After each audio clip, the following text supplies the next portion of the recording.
Olá, sejam bem-vindos de volta às nossas aulas aqui do nosso Através da Bíblia, da Escola Charles Spurgeon Online. Sou o professor Felipe Prestes e nós estamos aqui para mais uma das nossas aulas falando aqui sobre o livro de Colossenses. Agora a gente está no versículo 9, aliás, no versículo 10. Quando a gente parou aqui, a gente falou que ali no versículo 9, como a gente vê aqui, o apóstolo Paulo falando e pedir que transbordeie de pleno conhecimento da sua vontade, em toda sabedoria e entendimento espiritual, a atividade da mente espiritualmente, ou seja, a atividade teológica, ela tem um propósito, uma finalidade, como eu falei, a fim de viverdes de modo digno do Senhor para o seu inteiro agrado. E o que é isso? Ele diz: frutificando em toda boa obra e crescendo no pleno conhecimento de Deus.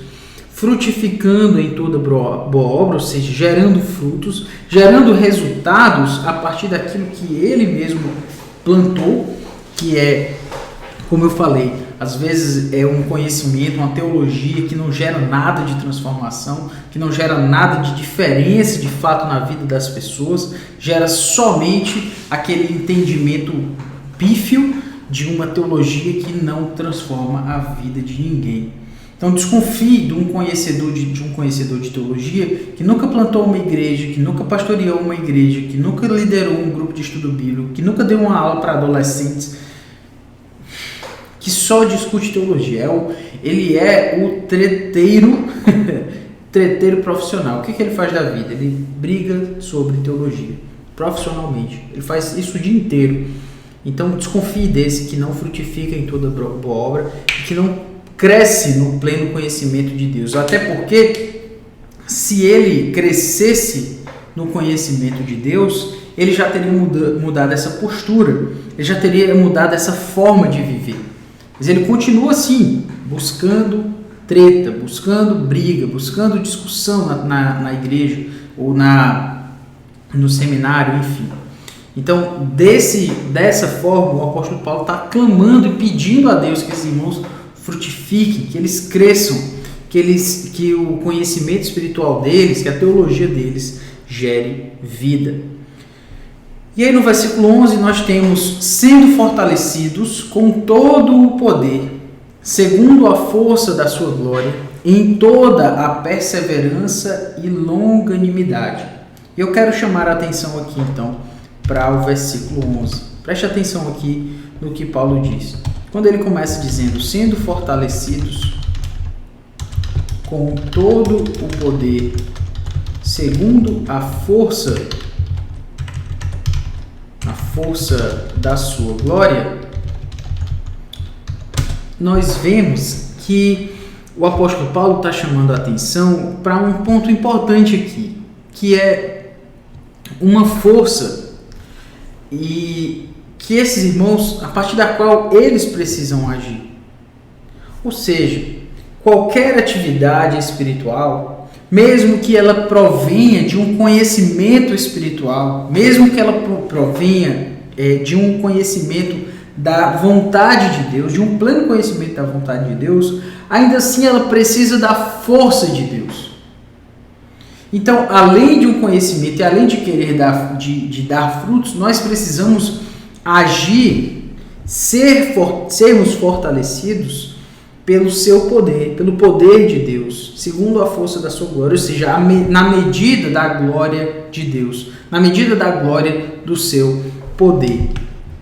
E isso chama muito a nossa atenção, exatamente porque a gente precisa lembrar que qualquer atividade que nós temos, qualquer fruto que nós tenhamos, qualquer empreendimento espiritual que nós venhamos a fazer, qualquer ministério, não podemos esquecer que nós fazemos pela força do seu poder, segundo a força da sua glória. Nós não fazemos por nós mesmos, nós não fazemos pela nossa própria capacidade, nós fazemos pela capacidade, pela força do Senhor.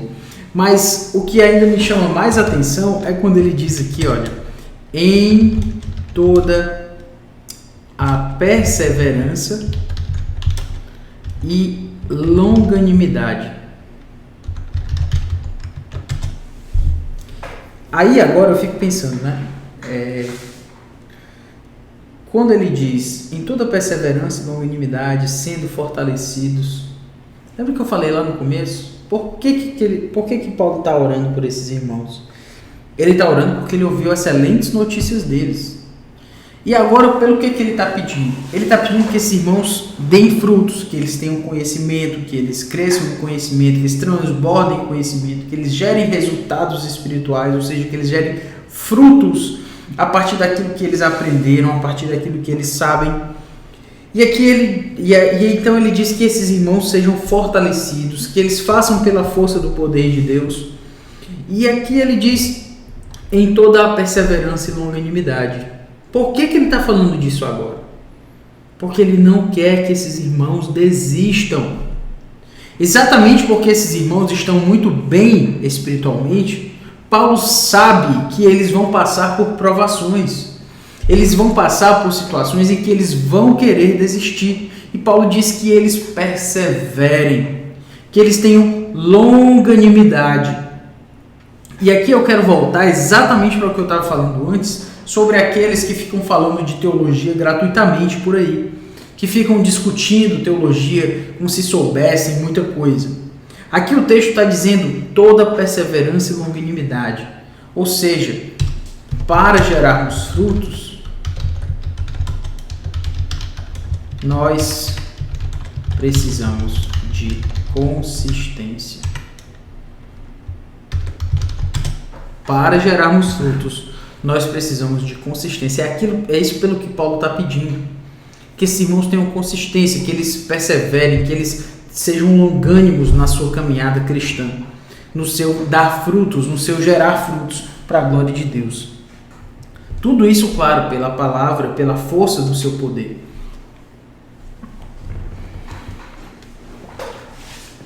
Todos nós conhecemos pessoas que começaram a servir a Deus e começaram a servir a Deus daquela forma. Que forma, professor? Daquela forma meteórica. Eles começaram, pareciam que iam assim longe. Eles já sabiam muito de teologia e eles começaram a querer saber mais de teologia. E eles começaram a falar de seminário, começaram a falar de conhecer mais e de saber as línguas originais. Eles queriam, sabiam e eles querem mais. Primeiro mês, segundo mês, você pensa, nossa, se esse cara continuar assim, ele vai ser um grande pregador no Brasil. Aí de repente alguma coisa acontece na vida dele, ele tem alguma desilusão com o ministério, alguma decepção com algum irmão. Aí essa pessoa para e nunca mais volta. Não sabemos exatamente por que razão, mas ele parou. Aí você pensa assim, onde está toda aquela força? Onde está toda aquela vontade de servir? Onde está todo aquele apanhado de vontade que essa pessoa tinha, que parecia que em poucos anos ele seria o próximo Joe Piper? Desvaneceu, acabou-se. Por quê? Não teve perseverança, não teve consistência, não agiu pela força do Senhor, não dependeu do Senhor e agiu sem perseverança e sem longanimidade. O apóstolo Paulo sabe que esses irmãos podem desistir e exatamente por isso ele chama a atenção deles. Ele chama a atenção deles de que Paulo não para de orar para que eles tenham perseverança e longanimidade, tenham consistência para continuarem gerando frutos, para que eles não desistam no primeiro instante. E aí ele diz, ainda no versículo 11, ele diz: com alegria, dando graças ao Pai, que vos fez idôneos à parte que vos cabe na herança dos santos na luz. Quando ele fala aqui com a palavra, hará lá no grego, dando com alegria, dando graças, eu acho que ele está fazendo um jogo de palavras aqui. E é exatamente isso. É com alegria, dando graças. No original, lá no grego, a gente tem a palavra... Eu vou falar para você perceber o som. Com alegria é metacharas eucharistuntes. Eucharistuntes hará. Eucharistuntes hará. São duas palavras parecidas, basicamente é isso que eu quero que você saiba, quando ele diz com alegria dando graças. A palavra dar graças no grego tem a ver com essa ideia de alegria, certo? Então, Paulo está dizendo que esses irmãos, eles têm que ter alegria e dar graças ao Pai, certo? Que eles façam isso, tá? Que eles tenham alegria e deem graças ao Pai que vos fez idôneos, ou seja, que Deus fez com que eles fossem correspondentes, adequados. Deus os fez adequados à parte que vos cabe na herança dos santos na luz. Se você prestar atenção aqui, Paulo está chamando a atenção para a escatologia novamente. Ora, se ele diz com alegria, dando graças ao Pai que vos fez idôneos a parte que vos cabe na herança, é muita coisa, né? Dos santos na luz. Ele está dizendo o seguinte, olha, é como se ele dissesse que aqueles irmãos não podem esquecer que o lugar que eles alcançaram só foi possível, o lugar que eles alcançaram em termos da sua salvação, só foi possível porque Deus assim operou. Foi Deus que fez com que eles fossem adequados. A palavra idôneos, né, tem essa ideia de ser adequado. Foi Deus que trabalhou para que eles fossem adequados à parte que vos cabe na herança. Ou seja, que a gente pode até perceber a obra de reconciliação. Deus tornou essas pessoas adequadas, até justificação também. Deus salvou esses irmãos para que eles pudessem ser adequados. Adequados ao que, professor? Adequados à sua herança nos céus. Para que eles fossem aqueles que eles não eram adequados, eles eram inadequados, eles eram inimigos. Mas com tudo isso, a gente precisa lembrar que tudo que a gente faz é dependente da graça. Porque aquele que está bem espiritualmente, ele pode de repente achar que foi a força dele. Pode ser que aquele que está no ministério, que viu o seu ministério frutificar, ele comece a achar que foi a força dele que gerou tudo isso. Mas aqui a gente está vendo que foi Deus. Deem graças ao Pai. Agradeçam ao Pai. Em outras palavras, é como se Paulo estivesse dizendo: não esqueçam de onde vocês saíram. Não esqueçam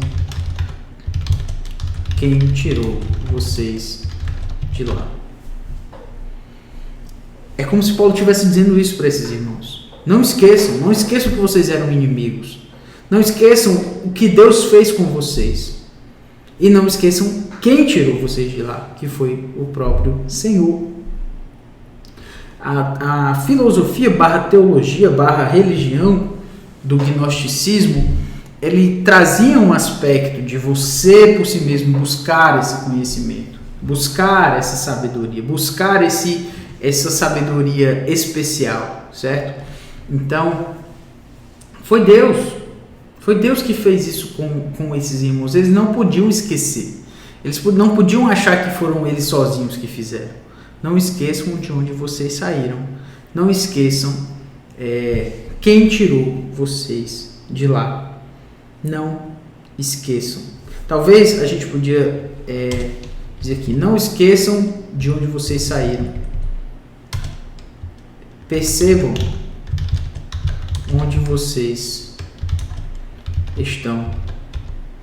exatamente, né, a herança, né, a parte que vos cabe na herança dos santos na luz. Mas não esqueçam de que Deus tirou vocês lá de onde vocês saíram, certo? Seria uma forma de nós notarmos essa ênfase que o apóstolo Paulo está trazendo aqui para esses irmãos. Deixa eu colocar aqui. Beleza. Percebam onde vocês estão. E a gente continua aqui. Paulo continua orando por aqueles irmãos, certo? Aqui nos versículos 13 e 14, há uma certa discussão se os versículos 13 e 14 eles estão ligados aos versículos anteriores ou se ele começa um novo parágrafo, certo? Há realmente essa discussão aí. Mas, sem querer discutir essa parte exegética aí da perícope e tal, quando a gente tem aqui o versículo 13, o apóstolo Paulo ele está chamando a atenção, como eu falei, do lugar de onde eles tinham saído, certo? Então, quando ele diz aqui, ele nos libertou do império das trevas, é como se ele estivesse dizendo exatamente isso. Olha, não esqueça de onde você saiu. Não esqueça da sua condição. Paulo tirou esses irmãos e disse, olha, vocês estão gerando muitos frutos. Eu louvo a Deus, agradeço a Deus e peço que vocês permaneçam aí. Mas agora o foco é ele dizendo, olha, dê graças ao Pai que vos fez idôneos. Essa obra não é de vocês. Foi Deus que fez essa obra com vocês. E ele continua dizendo, ele nos libertou do império das trevas. Quem foi que fez essa obra na vida de vocês? Foi Deus.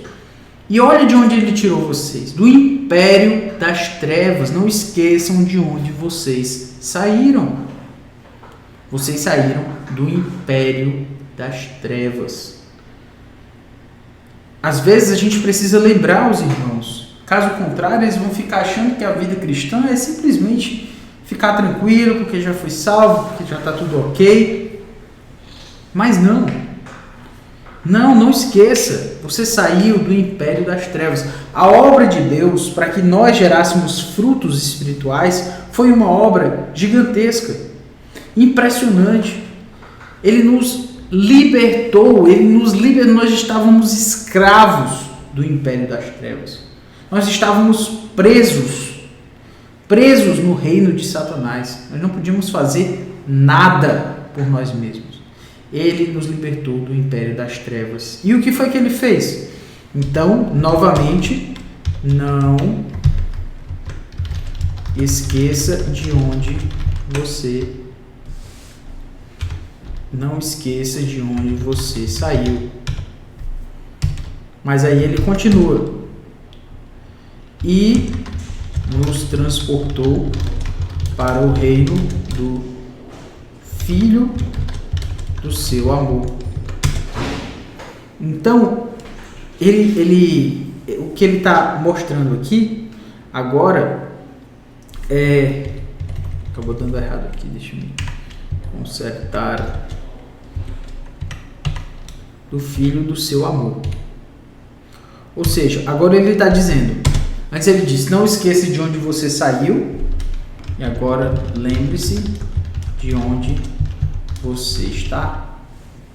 Ele nos transportou, ele nos tirou de uma condição terrível, absolutamente execrável, que era o império das trevas, que é ser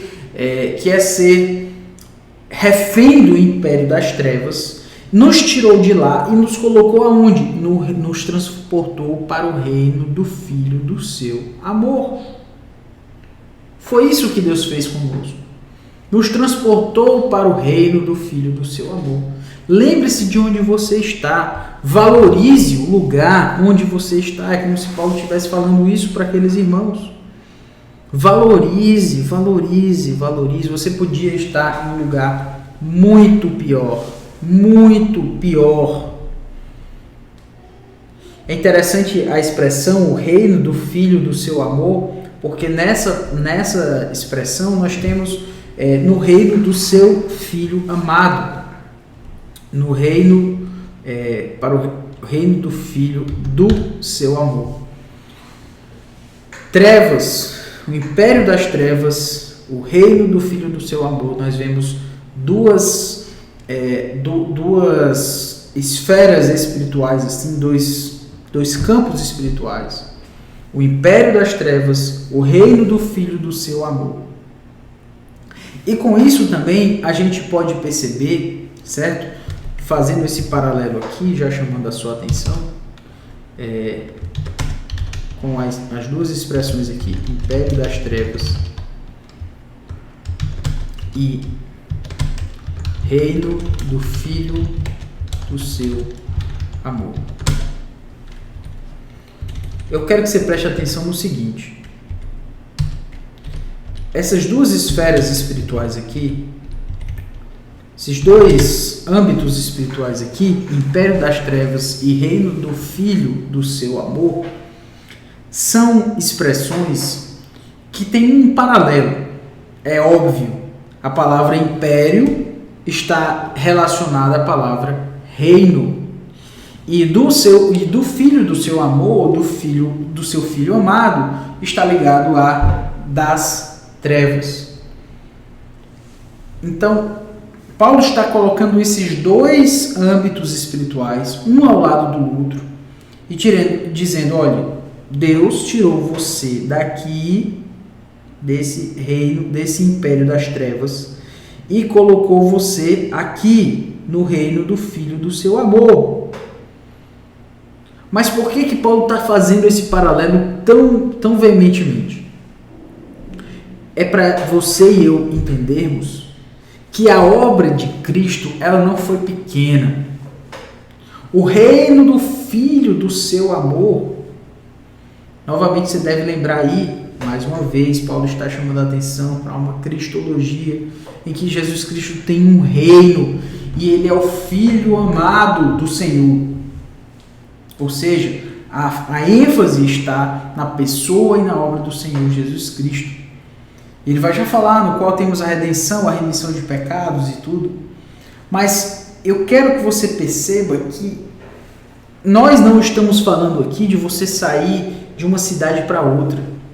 Nós não estamos falando aqui de eu e você sairmos de Fortaleza e irmos para São Paulo, por exemplo. Nós estamos falando aqui de um império das trevas, de um lado, e do reino do Filho do seu amor, de outro.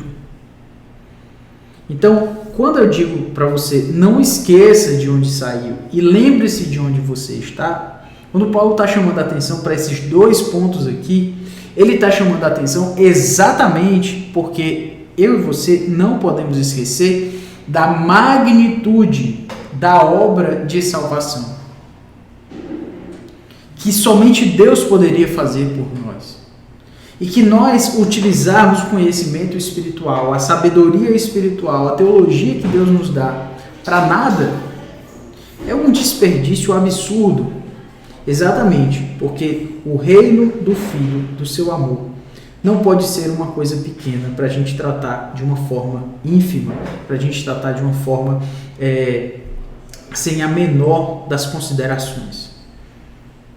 E, ao mesmo tempo, nós não podemos diminuir a importância e também a degradação que é o império das trevas, que é de onde Deus nos tirou.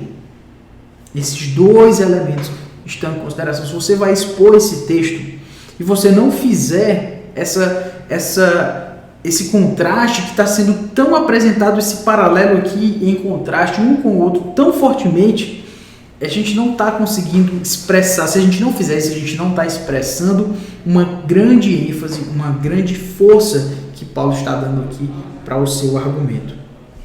O império das trevas é de onde você saiu. Não esqueça de onde você saiu. E o reino do Filho do seu amor é o lugar para onde Deus nos transportou pelo seu Filho, que é algo impressionante, do qual nós não podemos esquecer. império das trevas e o reino do Filho do seu amor. Não esqueça desse paralelo e leve em consideração esse contraste para que ele seja feito da forma devida dentro dessa consideração. Por enquanto é isto, espero que você tenha entendido o ponto aqui e que Deus nos abençoe. Valeu!